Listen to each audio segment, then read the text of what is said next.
child, it's a whole lot going on in the ghetto, honey. We got everything going on from people toting guns to domestic violence. What am I talking about? I'm talking about Ja Morant, NBA player, and Big Monique and Derek from Love After Lockup. Want to talk about it? Here you go.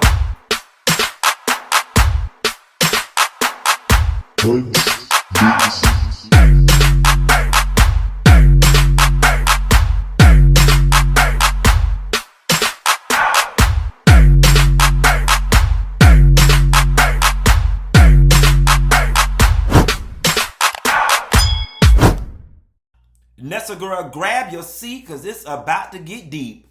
There's something on my mind, and I can't hold it in any longer. Now listen, I'll be the first person to tell y'all I am the least sports inclined person there is on the planet. Okay, when I go to sporting events with my friends, I only go if we got box seats, and that's because we can sit up there and eat, drink, and slap five. I pay attention to the halftime game. All while they playing, I'm talking. I say all that to say I don't know nothing about sports. But I caught wind of this Ja Morant situation, and it struck a chord with me, right? It struck a chord with me, and it struck the same chord with me that it did when the Migos had the shooting that killed one of them in Houston.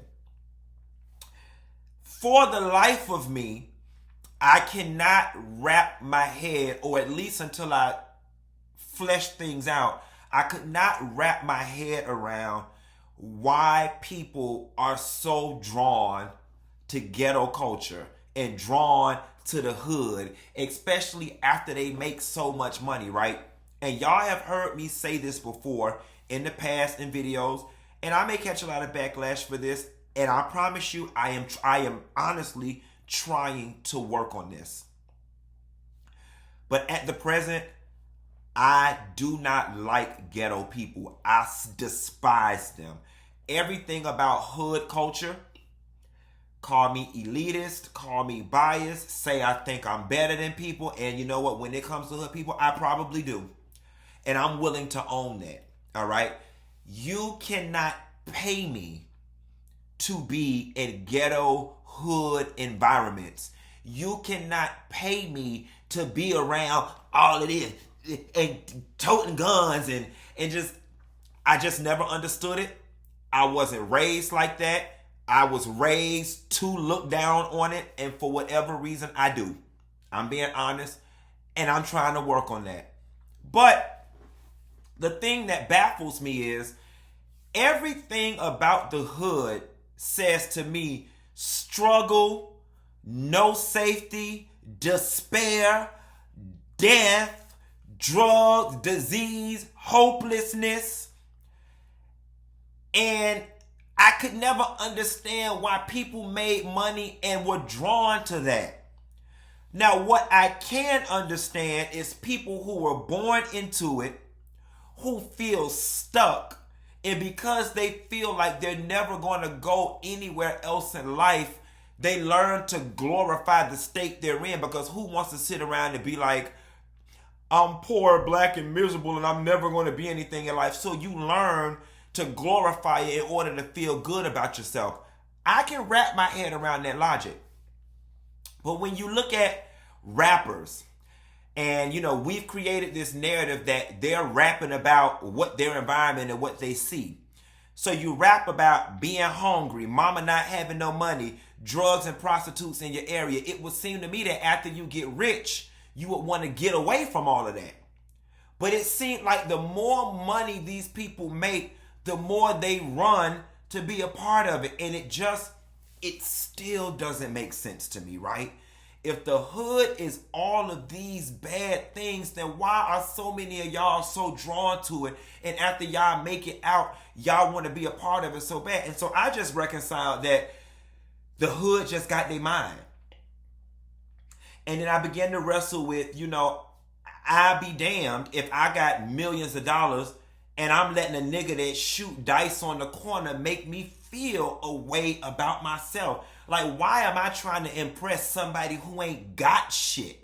Why am I trying to impress somebody who slanging dope or selling pussy up the boulevard? Why do I even want to be around you?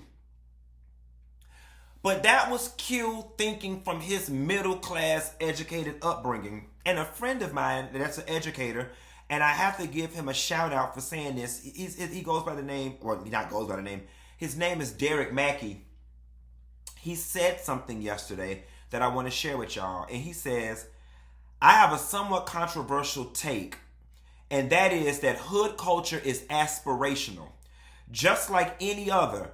But because of its association with blackness, people refuse to believe people would actively choose to live that way. But nope, it has a broad appeal, just like suburban life does, just like rural life does. For whatever reason, Ja is drawn to it, and drawn to it big time. Don't we all have family members or friends who were raised middle and upper class, but choose the street life in the hood? Much to the consternation, confusion, and anger of family and friends.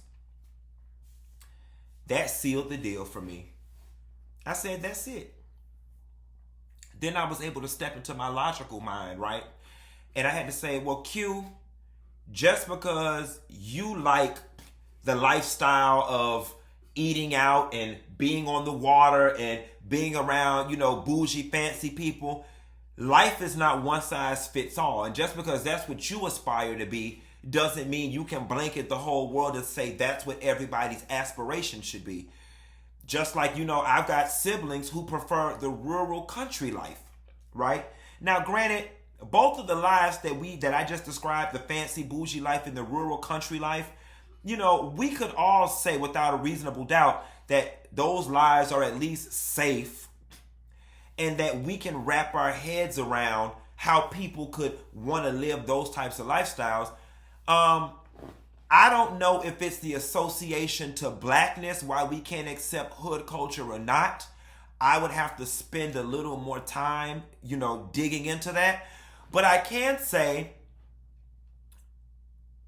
I can see now, how people can just be drawn to whatever particular lifestyle that they are drawn to. So yes, I do think, after hearing what my friend had to say about hood culture, I do think that there is a faction of the world out there that is just drawn to the gun toting, the jewelry flashing, the money spending, the making it rain, the strippers, the bottles, the music, the brown liquor, the weed.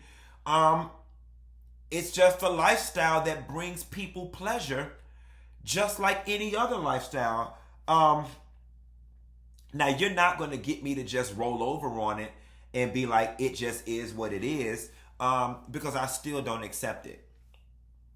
You're never going to get me to just accept that and say that that's okay for our people.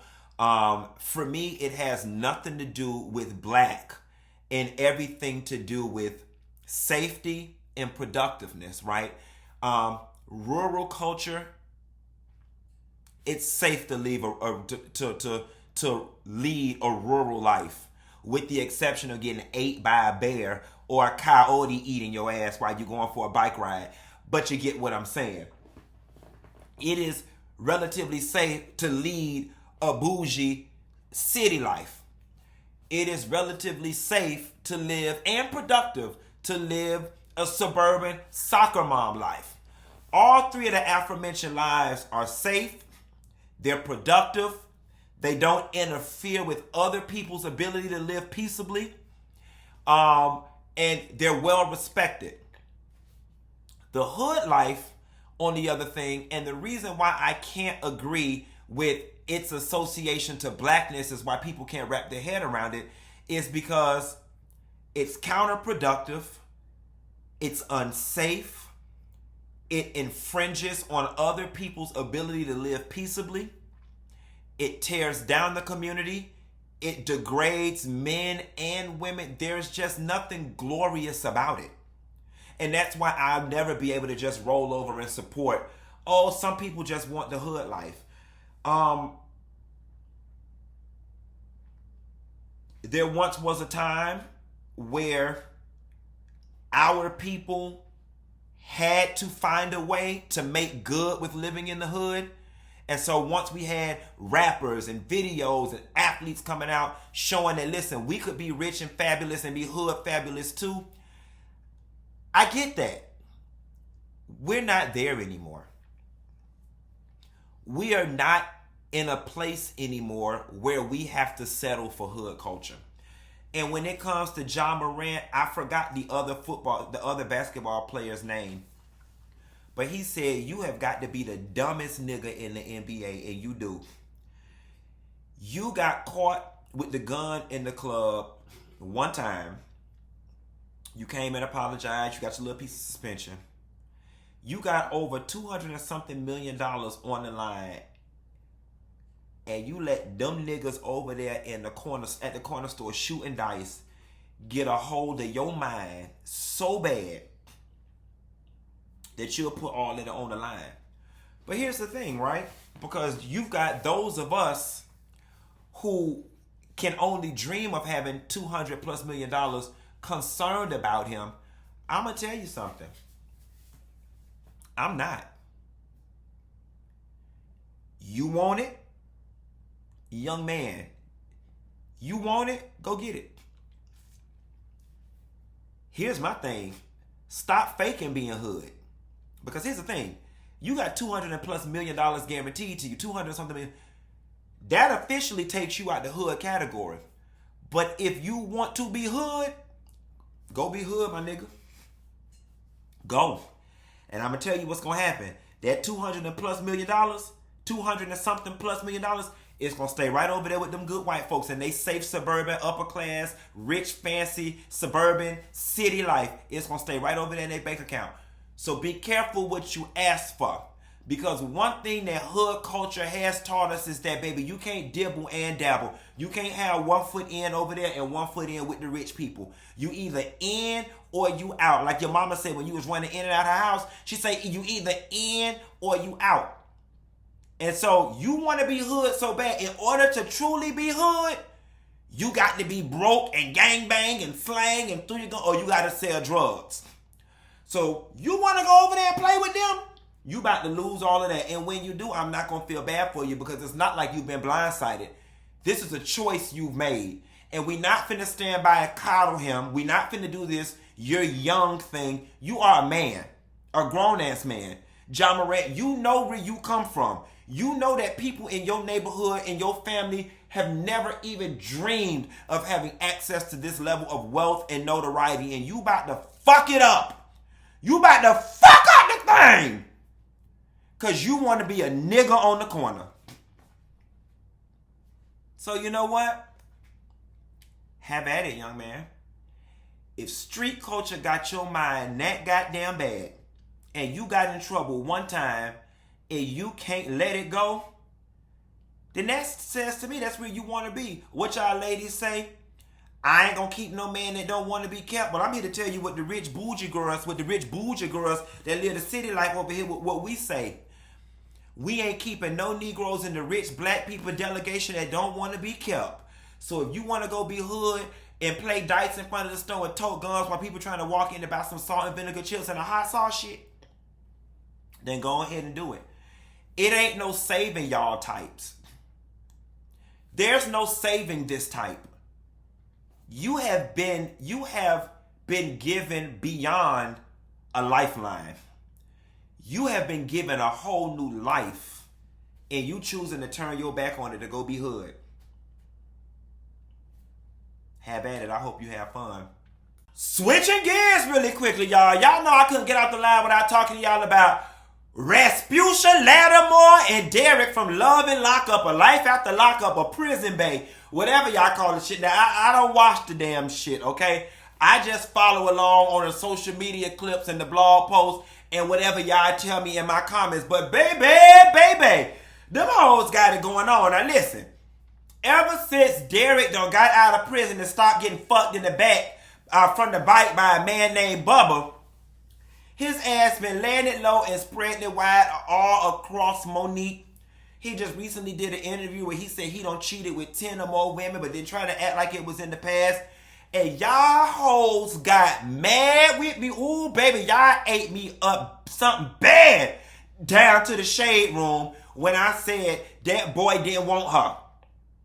When I said, look at her, that boy don't want her. And y'all got all up in arms and y'all turned it into something that it wasn't. You trying to say just because she a big girl, she ain't worthy of love? Nope, that's not what I was saying. But we finna not sit up here and pretend like she's the most aesthetically pleasing, okay? And yes, we can have a conversation about how aesthetics are not everything, but bitch, it's a lot, okay? Aesthetics may not be everything, but it's a lot, okay? And here's the thing. She is out of his league. And I know it sounds ugly, all right? And let me go ahead and say it for the girls that's going to get slick and be like, well, Funky Dineva, is somebody out there that don't find you attractive? Absolutely. And that's fine. I'm also not somewhere out here trying to motherfucking date Shamar Moore, okay? I'm also not out here in the club thinking I'm finna pull Dwayne Wade or thinking I'm finna pull Idris Elba. I am 100% aware of what league I should be dribbling in, okay? And that's the difference between some of y'all hoes. Y'all be out here motherfucking delusional. I said this in the past. And y'all keep talking about, well, what league is he in? He's a felon. Okay, yes, he is a felon. Felony aside. We not finna pretend like physical attributes are the first thing people look at when they get with somebody. And Monique ain't never had no goddamn body that looked like Derek, okay? Is Derek the most finest looking thing? Absolutely not. Do he look a little weird? Absolutely not. Absolutely he does. But there are a lot of people out there that find him attractive. And his attractiveness supersedes the league that Monique is in. Y'all can get mad the fuck all y'all want, and if I'm lying, her ass wouldn't be in the situation that she is in right now. That boy do not want her. All right? At a minimum, he is stringing her along because she held him down somewhat while he was in jail. At a minimum, he is stringing her along because she makes him comfortable. She buys him shit. And at a maximum, he is a good businessman, okay? They got that WeTV check coming in, and he's got to keep her ass around so they can get another season of that show so they can keep that money coming in. Now, I'm going to tell you something, because I talked this over with one of my good friends about Rasputia. Now, all of a sudden, when he's not acting the way she wants him to act, because she had to manipulate him with gifts and money to keep him interested. Now that he's not acting the way that she wants him to act, and he's consistently cheating on her, now she wants to roll out the, he's been beating me, look at my black eye, look at this. A bitch like that is dangerous. A woman like Monique is dangerous. And I'm going to tell you something. She's dangerous because she's vindictive. And if she gets in her bag, she will do anything to make him suffer, including sending his ass back to prison. Derek, black man, if you know like I know, your ass would be better off taking up residence in the Golden Corral and leaving Monique ass alone, because you're going to end up back in jail fucking with her. And I'm going to tell you something. While Monique may have the picture of her eye being swole and them fighting, I am not fooled and I am not convinced that Derek is somewhere beating her ass. I am not convinced that Monique is some damsel in distress hiding out under the bed, running in the bathroom, locking the door because he whooping her ass. I am convinced that the both of them are fighting one another, okay? Because the video that I saw on social media with Monique asking for her phone, and when Derek wouldn't give it to him, she took her hand and grabbed his neck and was choking him. That is not the video of somebody who is being domestically abused and of somebody who is scared.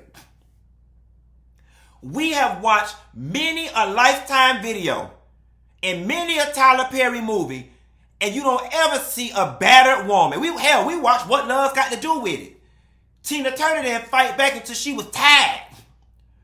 You don't ever see an abused woman being the physical aggressor.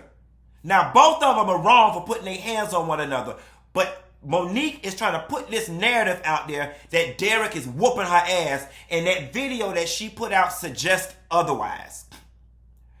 Here's the thing. y'all both, before y'all both get hurt or both get in trouble, need to go y'all separate ways. Y'all both need to put y'all big girl panties on, and yes, I meant panties by the both of them. Y'all both need to put y'all big girl panties on and say, listen, let's do what we got to do for the show, but we gonna leave each other alone and go our separate ways. But again, because Monique is not used to having a relationship on this level, because of her aesthetics, because of her self-esteem, because of a slew of other reasons, that's what keeps her bonded to this. It's nothing for Derek to go out and fuck somebody else. And let me ask you this. If it wasn't about aesthetics,